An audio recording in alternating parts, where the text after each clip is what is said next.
So first of all, I would like to thank Francesca and Catherine for inviting me over. I've met Francesca at a track conference, and it is really nice to be in this format and to see that track is adapting and growing to the circumstances that we find ourselves into. It is also so nice to see so many of you that I'm familiar with in the audience, including some unbelievable scholars that know about this subject a lot more than I do. So I am a bit intimidated, but hello to Professor David Breeze, hello to Chloe Duckworth, Richard Hingley, all those lovely people who know about this subject quite a fair bit. However, I'm going to try and give you my best shot at this. And I'm going to try and make it a little bit interactive and stimulating. So as Francesca said, my name is Marta Alberti. For those who don't know me, I work as a site archaeologist at Vindolanda on Hadrian's Wall. Some of you have met me in my capacity of excavator and researcher of textile tools on Hadrian's Wall.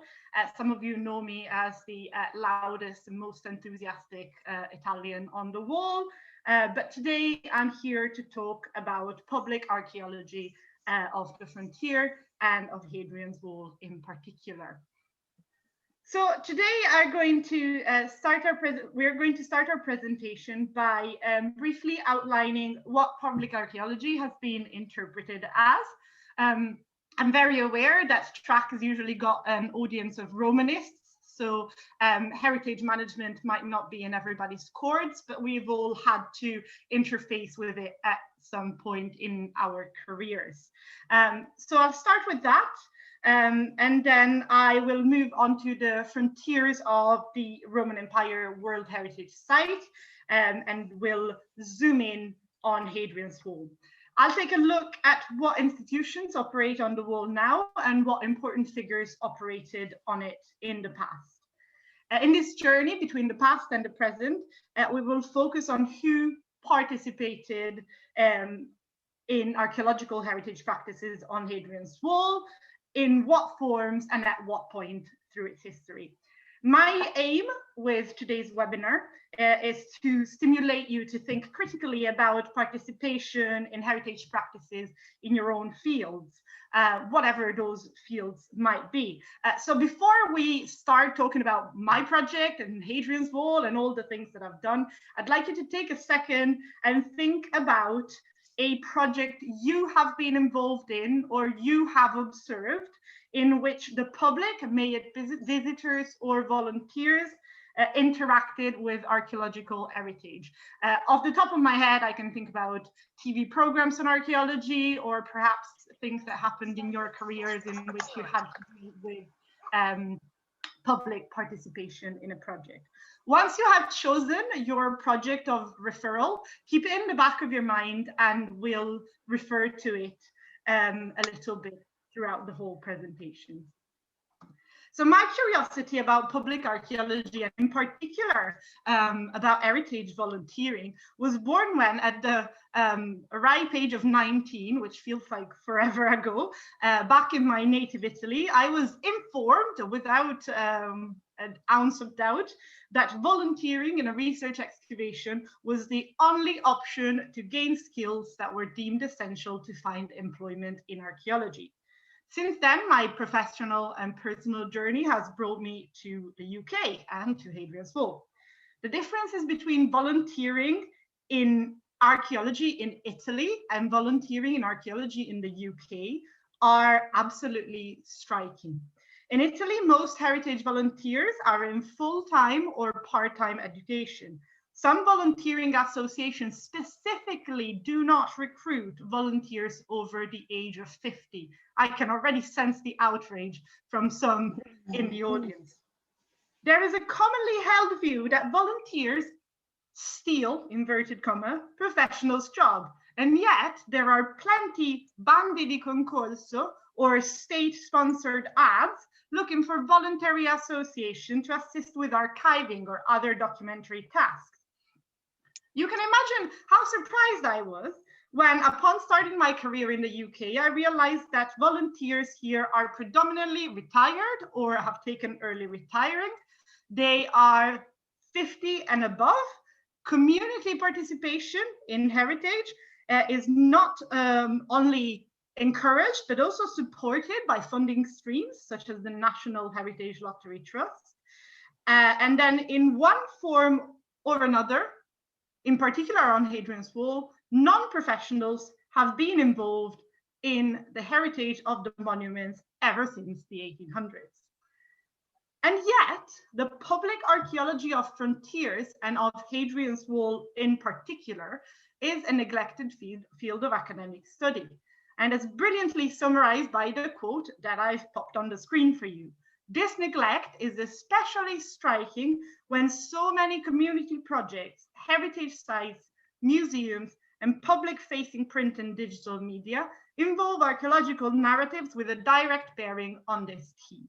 So to boil it down to the bone, really, it is all the more surprising that nobody's done a study of the public archaeology of Hadrian's Wall in detail, when it is so clearly a key topic. You know, people have been involved with the wall for hundreds of years. So before delving onto the subject of public archaeology of Hadrian's Wall, let's take a minute to consider what public archaeology has been interpreted as in the last 20 years. This is necessarily a really brief introduction, as public archaeology is as broad a church as archaeology itself. And the key texts on the subject are listed at the end of the presentation in my brief reading list. Summarized in here, we have 4 theorists' attempts to define public archaeology. In what is called, I learned today as I was putting together some final graphic touches, a nested target graph. In other words, that means you start reading it from the tiniest box, and each box includes whatever the previous box said. So you start from Merriman's 2004 theorization, which divides public archaeology in 2 strands. The deficit model, in which professionals or experts in archaeology educate the public on how to interpret and appreciate archaeology correctly. And that is opposed to the multiple perspective model, in which archaeological data, which is just there, of course, elicits a multiplicity of interpretations of equal validity. In 2000, Faulkner had already advocated archaeology from below as the response to the top-down deficit model individuated by Merriman. So Faulkner stated that only public archaeology, which comes from below and from grassroots groups, is true public archaeology.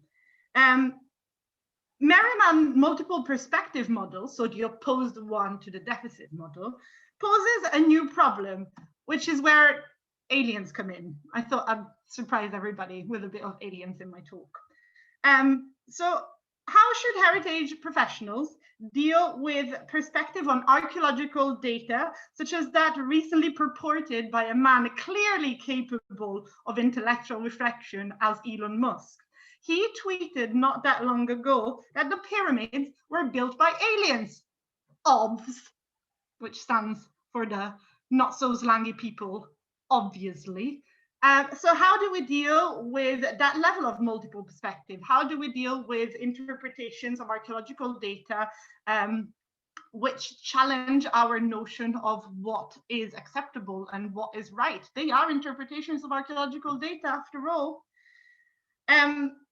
So going up in the nested chart, Halter renames and expands upon 2 of Merriman's strands and adds a 3rd, the public relation model, in which archaeology mobilizes public opinion in order to gain traction and support outside the professional field. I'm thinking about things like Time Team, television programs or newspaper reportings that present archaeology in a favorable light as a catchy, adventurous enterprise and gain traction and support from the general public.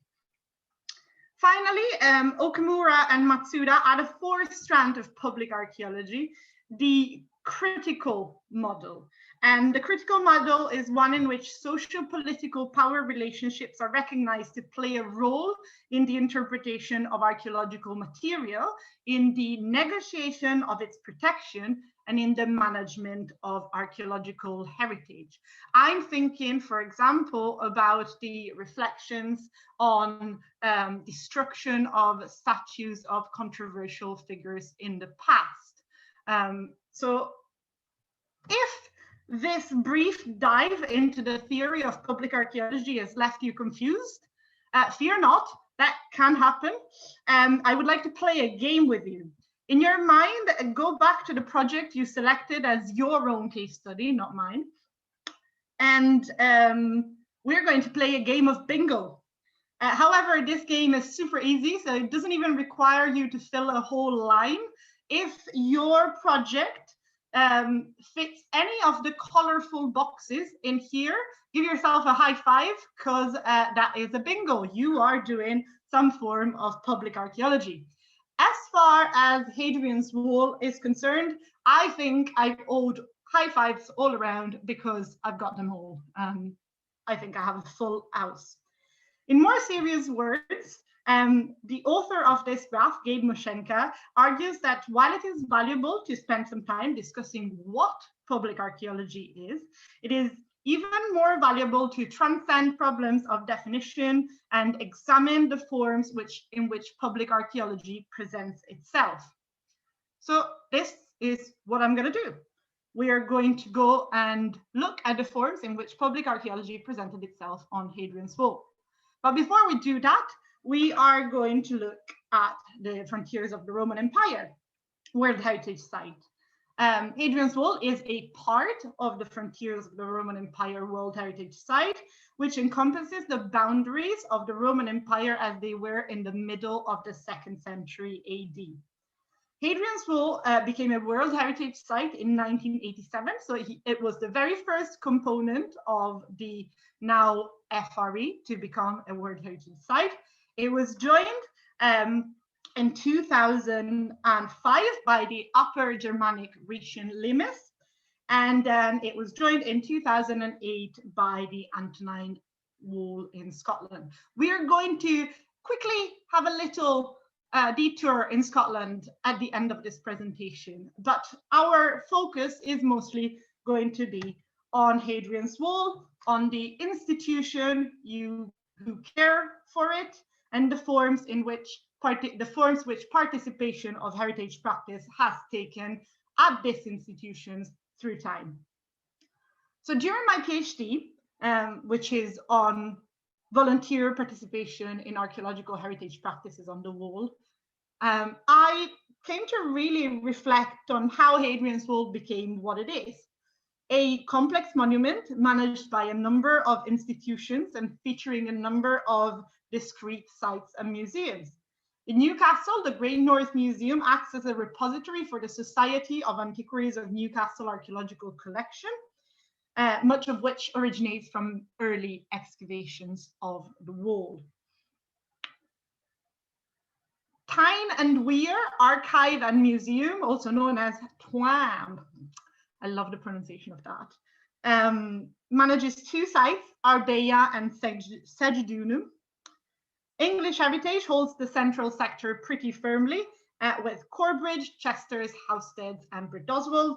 Furthermore, they manage another 17 free-to-visit sites across the length of the wall. The further west you go, the more trusts become predominant.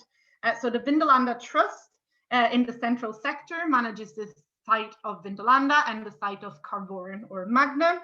The Tully House Trust manages Tully House Museum, which is the repository for the Millennium Excavation in Carlisle, which is the largest Roman excavation taking place in Carlisle in a very long time. And the Sen House Trust manages Maryport Museum. The wall spans across local governances, runs in private lands, I tried to think about another monument in England which affects the lives of so many people. And in terms of numbers, in sheer scale of people affected between farmers, volunteers, heritage institutions, I just couldn't find another one that affected that amount of people, perhaps because of its length and its cross-country nature.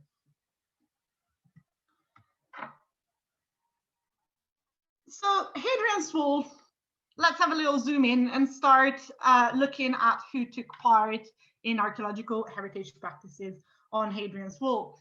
Hadrian's Wall existence was known throughout the so-called Dark Ages, as illustrated by a beautiful booklet which I recommend to everybody, called Murus Illes Famosus by Shannon, which is basically a collection of maps and representations and commentary of Hadrian's Wall in the Dark Ages. There is one fantastic map which represents Hadrian's Wall as a ladder in the landscape. I think there had been some sort of misunderstanding there of what Hadrian's Wall was all about. But truly, our historiography of the wall starts with these two characters. Dr. Reverend John Collingwood Bruce on the left, fashionably dressed and wrapped in his scarf, and John Clayton to the right. The former was a school teacher. The latter was a chiefly politician, and yes, they are two key figures in the history of Hadrian's Wall. I've put some dates in there in the middle. The Society of Antiquaries of Newcastle upon Tyne was founded in 1833, and the two figures here are protagonists in the development and growth of the society. It remains to this day a very active supporter of research on the wall and admits everyone who pays the membership. There is a formal process of election of the members, but as far as I know, and I know that there is more expert people than me on this webinar, but as far as I know, there has been hardly any cases of membership rejection. So a passion for the the history and archaeology of the Northeast is the only requisite to enter, as well as the ability to pay for the membership.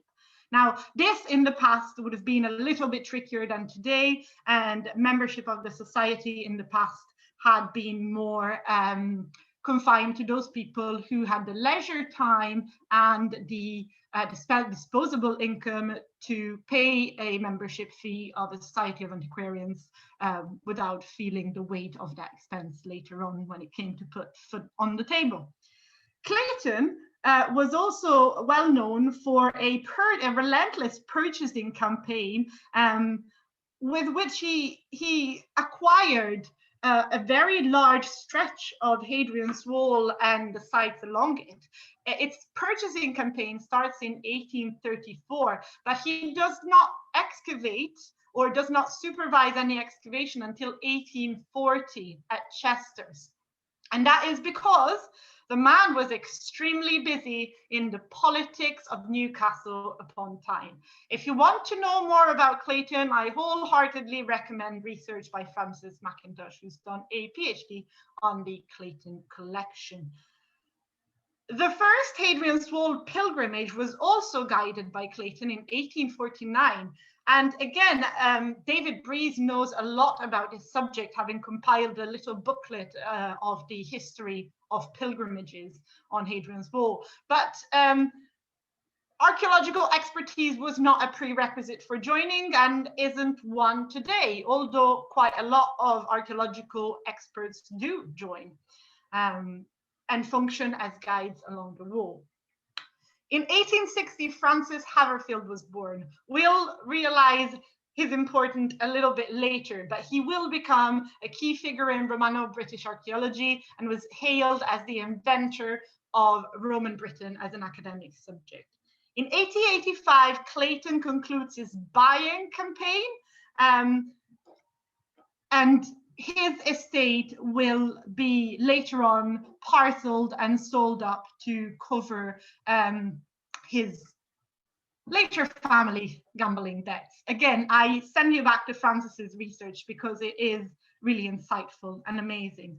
I know I haven't mentioned the guy in the fashionable scarf too much, but John Collingwood, Reverend John Collingwood Bruce, sorry, I have to specify because there is another Collingwood later, played a key role in popularizing Hadrian's Wall. He was a great publisher, and I would say the first outreach person of the wall, and found a match made in heaven with John Clayton. John Clayton had the money to fund the purchase of large segments of the wall, and he had the money to pay for the laborers to excavate it. Collingwood, not so much, but it did have the right ears listening to him and the right connections to make Hadrian's Wall an editorial success. So that's what I like to call the age of antiquarianism. The age of antiquarianism kind of ends at the beginning of the 1900s. But some of the practices in the age of antiquarianism continue to exist in the 1900s. And at that borderline between the age of antiquarianism and the following age, which we'll look at in a minute, is the Gorbachev Excavation in 1906, in which our friend, the already mentioned Francis Haverfield, was involved. So the Gorbachev Excavation, these pictures are amazing. I invite you all to go and check out the link that I've popped at the bottom. Again, Francis is doing some research and trying to put names on the faces of these excavators. It is a really interesting project which aims to restore some form of storytelling to these people who would otherwise remain anonymous. These are the laborers.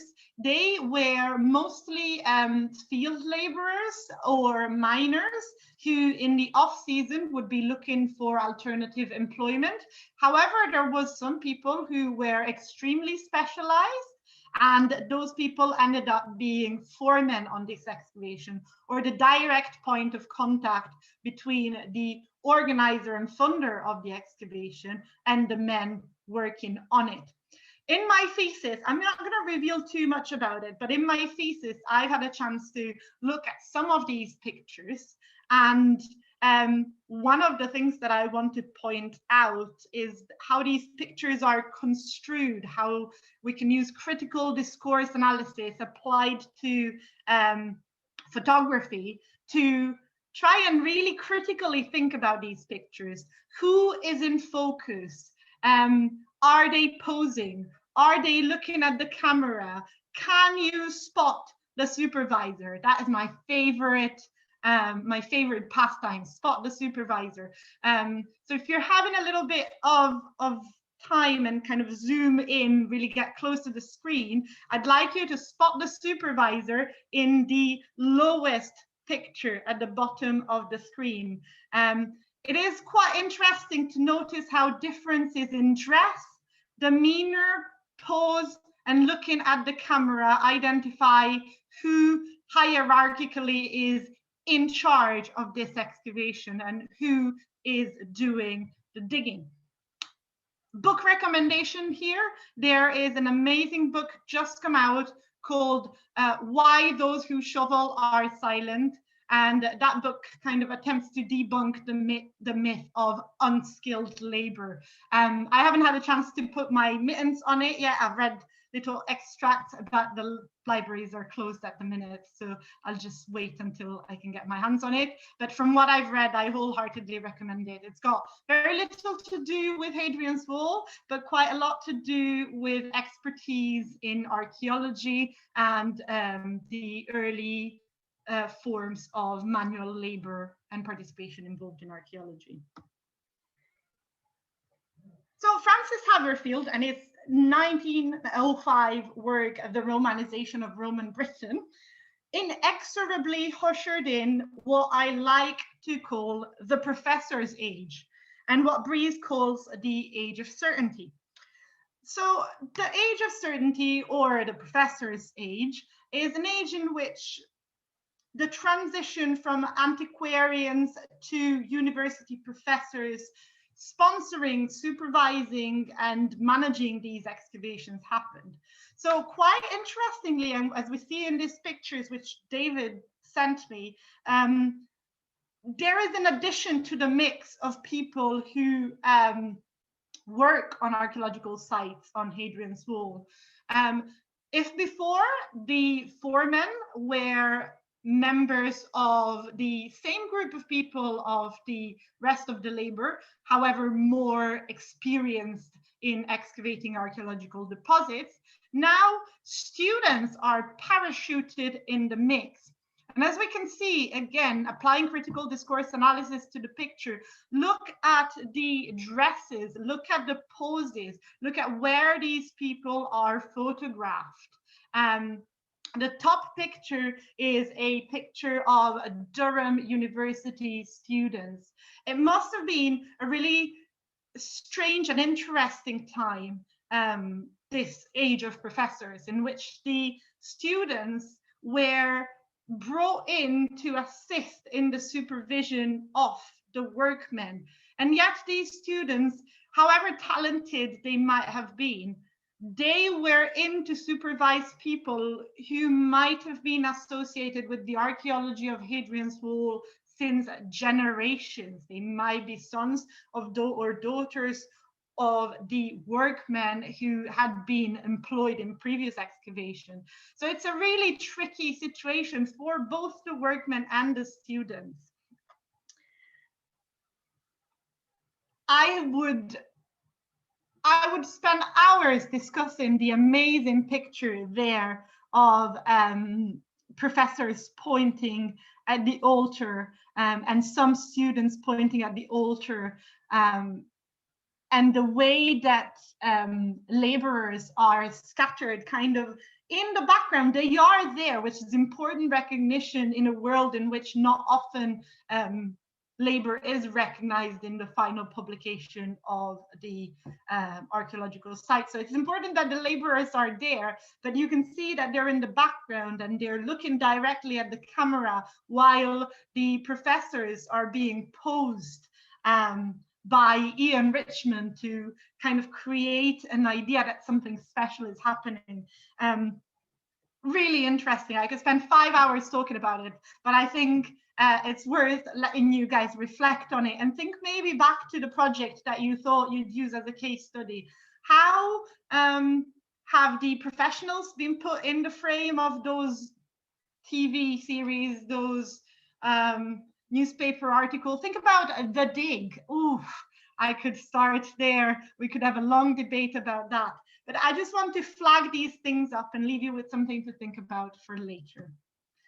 It is perhaps ironic that the age of professors was to be shaken so much by the son of one of these professors. Robin Burley, pictured here holding a rock in a really Hamletic pose. I feel like that should be a skull. But no, it's just a rock, was the son of Professor Eric Burley. And one of the key people in founding the Vindolanda Trust is 1970. Robin had the vision that archaeology should be involving as many people as possible and should be for everyone. His vision was so strong that it caused a schism at the beginning of the Vindolanda Trust. The people who had originally bought the site from the farmer who had been farming it and donated it to the newly founded Vindolanda Charitable Trust wanted to maintain a very age of professors imprint on the whole affair. They wanted a very limited excavation season, only open to archaeology students. And Robin had a different vision. He wanted a year-round enterprise in which people would come and visit the site, people would take part in the excavations and make, effectively, have an active role in the making of this heritage site. This resulted in some amazing photos, as you can see at the top, some absolutely stunning flares being deployed in the 70s and 80s, and some data that I do want to share with you. So here you can see something that's been prepared by the current director of the Vindolanda Trust, Dr. Marta Alberti, and that I found really useful in my research, in my PhD research. There is a graph indicating participation in the excavations at Vindolanda from its foundation in 1970 to 2018. The blue wave is the number of volunteers. The red wave is the number of students involved, and the gray wave at the back is the Manpower Service Commission Youth Training Scheme. I could, again, talk about MSc for a very long time, but what I want to do here is flag up for those who are not aware of what it was. From 1973 to 1970, from 1973 to 1987, this training scheme offered employment to a large number of young people for a salary slightly higher than unemployment benefit. So quite a lot of labor for the excavation of Hadrian's Wall, which took place between 1973 and 1987, was provided by the Manpower Service Scheme. And quite a lot of these people who learned the trade successfully secured a job in commercial archaeology in later times. What is interesting is that as the student participation declined, the volunteer participation increased. So there was a kind of a shift in what was happening at Vindolanda. And you can kind of, again, compare this modern picture that I've got here of volunteers and staff on the Vindolanda excavation with older pictures of excavations on Hadrian's Wall. All of these people are what we call volunteers, that they do absolve the function that once would have been completely attributed to laborers. They help us excavating physically the site. So it's interesting to learn how participation has changed through time and how we've gone from laborers on Hadrian's Wall to volunteers who are interested in so much more than receiving pay for moving soil. They want to be involved in things like workshops, in all sorts of other activities that take place beyond the excavation. So again, I could go much more in depth than this, but I want you to have a little think about what I've just said. So far, we've argued that the development of Roman Britain as a field of academic research spearheaded by Haverfield played an important role in the transition from the age of antiquarianism to the age of professors.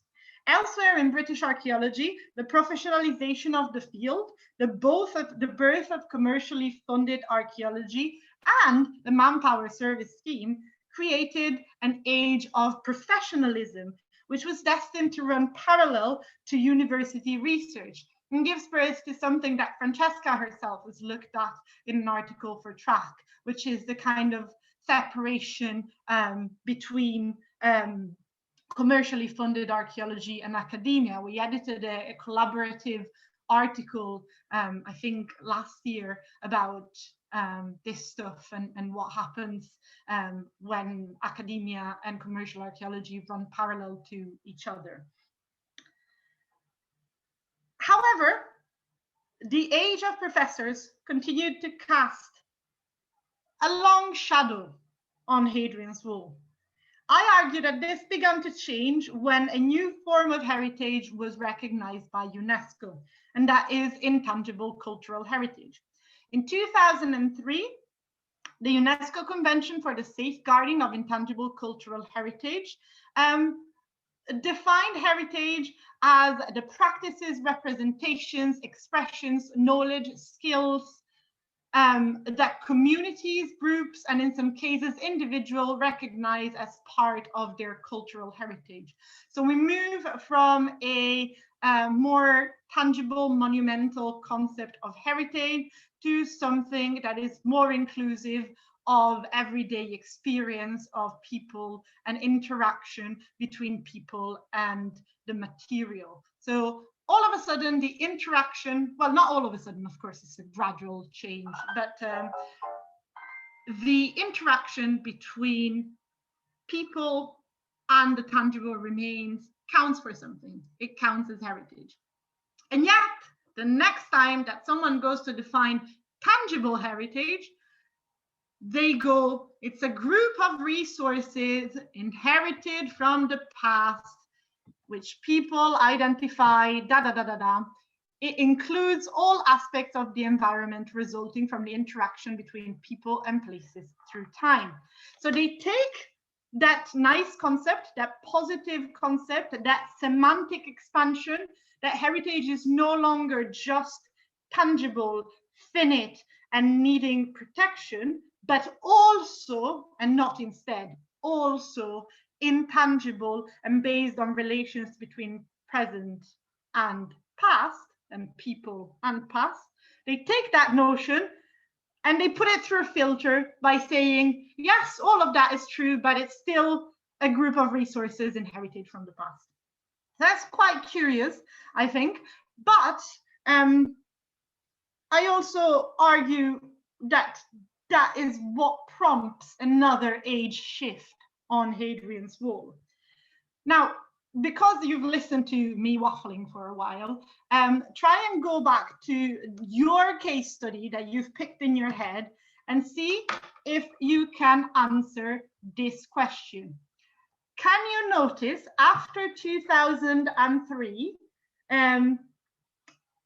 if definitions of heritage that are more diachronic and have more to do with the present and interaction between people and the past, and people and the tangible remains of the past, have altered the way that non-professionals interact with archaeology? So to boil it down to really simple terms, do you notice a difference in your project that you picked in your head as a case study pre-2003 and post-2003?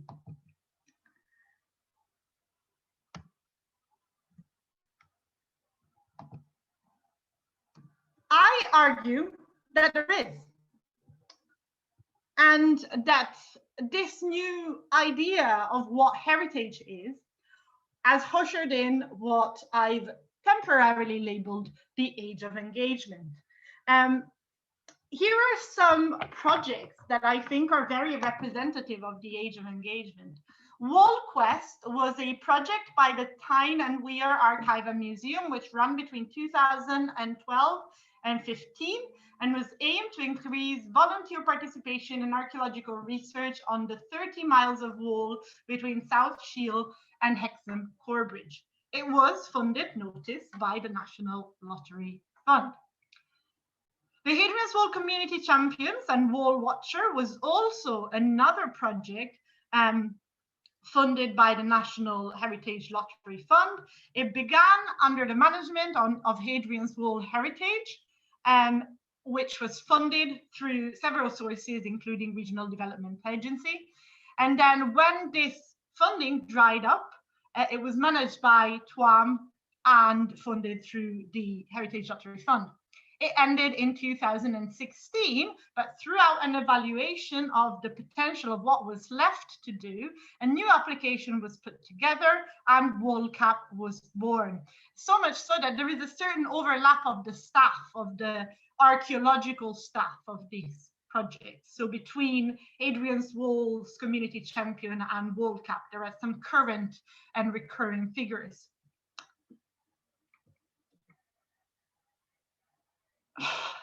I've been really thinking about this, about the age of engagement, and about involving volunteers and visitors in the heritage, in the archaeological heritage of the wall. And I've really thought about the meaning of the word engagement, which still leaves the professionals on top of the pile. It still sounds passive. It still sounds like I'm the professional and I'm reaching out to you to engage you. I've got objectives, I've got an agenda, I've got things that I would like to accomplish, research that particular topic, raise awareness of this and that on Hadrian's Wall. And so I reach out to you who might not have had an interest in Hadrian's Wall before, and get you involved. Doesn't it sound quite passive? One out there project, which I mentioned that I would touch upon, is the project Rediscovering the Antonine Wall. It is also HLF funded. It began in 2017-18 with community consultation and should come to completion in November 2021. This project was out there because it did certain things that perhaps are not understood and as conventional participation in archaeological heritage practices. So one of the things was creating play parks for children that were themed along the theme of the Roman wall, art installations, street art installations, getting the local youth involved in producing mural art with the theme of the Antonine Wall. So I would say that perhaps the Wall Cap project and the Antonine Wall, Rediscovering Antonine Wall project, had that community consultation inbuilt element, and had made a conscious effort to not only set the objectives from the archaeological agenda and impose them on participants and on volunteers, but made a conscious effort to meet needs that were in the community. So to summarize what we've talked about today, I think we need to abandon the term engagement. This might be a bit of a radical idea. I think we need to look at the term participation if we truly want to explore non-professional involvement in archaeological heritage practices. And are we heading in the right direction? Of course, there are people, I should mention, that are heavily critical of this and that say that volunteer participation and volunteer engagement is just another form of authorized heritage discourse, and that it's another form of the professionals expressing their superiority and getting somebody else to do the dirty work. But if we accept that participation can be achieved outside the confines of the neoliberal agenda, are we doing the right things? So I want you to take your project, again, your little case study that you have in your head, and analyze it in this diagram. When I've put my project, which is Hadrian's Wall, in this diagram, I've realized that we're both heading in the right direction and not heading in the right direction. Grassroots groups, such as the Society of Antiquaries of Newcastle upon Tyne, are still really active, and there are many other grassroots groups emerging and getting disbanded every day. There is more academic research on the subject of participation in archaeological heritage practice than ever before, and there is also more volunteers than ever before. However, some of the major sites and institutions are still quite reluctant to relinquish any control and still view non-professional participation to archaeological heritage practices as someone so clearly labeled as trowel fodder. I give you a trowel, you go excavate, good luck, I get to do all the fun and interesting and brain engaging stuff. Some other risks that we run is to embed participation in a project just to obtain the funding. We've seen that institutions such as the National Heritage Lottery Fund are really looking at participation in heritage as one of the requirements to award funding. But on the positive side, and to end my talk on a positive note, all of the major sites on Hadrian's Wall now encourage volunteer participation in different ways and forms. And there are amazing funding options there to support volunteer participation, including but not limited to crowdfunding. See the example overall in British archaeology of big ventures. So really, there is still quite a lot of work to do, but the academic world is paying more attention. The one on the left-hand side is the first book on public archaeologists of the frontiers and borderlands, made out of contributions from a student conference. So recommend it, very good. It's open access on ArchaeoPress.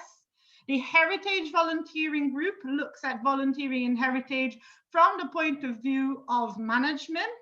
So how to best make sure that everybody has a great experience, that the institutions who encourage volunteering get their aims and objectives, and that the volunteers at the same time achieve what they want from their experience. And there is all sorts going on in terms of grassroots groups. So, for example, the Tyne Valley Community Rail Partnership, and that lovely picture of people getting involved in the Wolcap excavation, and local people turning up for the day and getting interested in archaeology. Or the recent television program, The Great British Dig, involving people looking at what was in their garden. So we are getting there. But if there was some take-home points that I'd want you to reflect on and perhaps apply to your case study, those are the take-home points, right? So we got to the end. The take-home points are: Hadrian's Wall has a really long history of non-professional participation to archaeological heritage practices. We've gone from miners and laborers to foremen and student. What a complicated relationship that must have been. 6 formers at Vindolanda, Manpower Service Commission, and now NHLF funded projects. And yet up to now, there has been no in-depth research on this aspect. I pose you the question why. I do have a potential answer. I think the way that we archaeological and heritage professionals are taught to think about, construe and talk about heritage, which is described by Smith in her 2006 word as authorized heritage discourse, puts us in a privileged position of being stewards and keepers of the past. And in order to get out of that and to think more about participation on the wall, we need to truly see it as participation and not just as labor that is provided to us.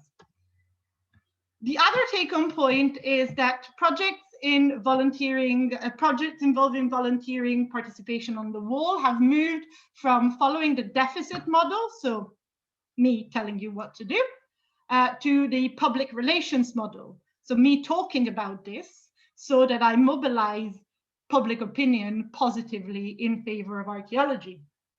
Is there any projects following the democratic model or the critical model, which we saw at the beginning? Is anyone reflecting on power relationships and the role in interpreting archaeological material? Some projects aim to do so. Some grassroots groups and society continue to be powerful avenues for multiple perspectives. But we need to do more in the field of institution-led volunteering. So that is why I started my PhD, and that is the hill I will die on by the end of my PhD. And finally, the life cycle of Hadrian's Wall as a place of heritage did not end with its abandonment. The actions we take in the present, whether it is getting Robson Green involved in excavation or reenactor groups showing up at your site, all add to its heritage value. This is my little short bibliography. This is only a suggested reading list, but I remain available if people have any questions. And I think that is me, and I'm going to pass back to the hosts if there are any questions.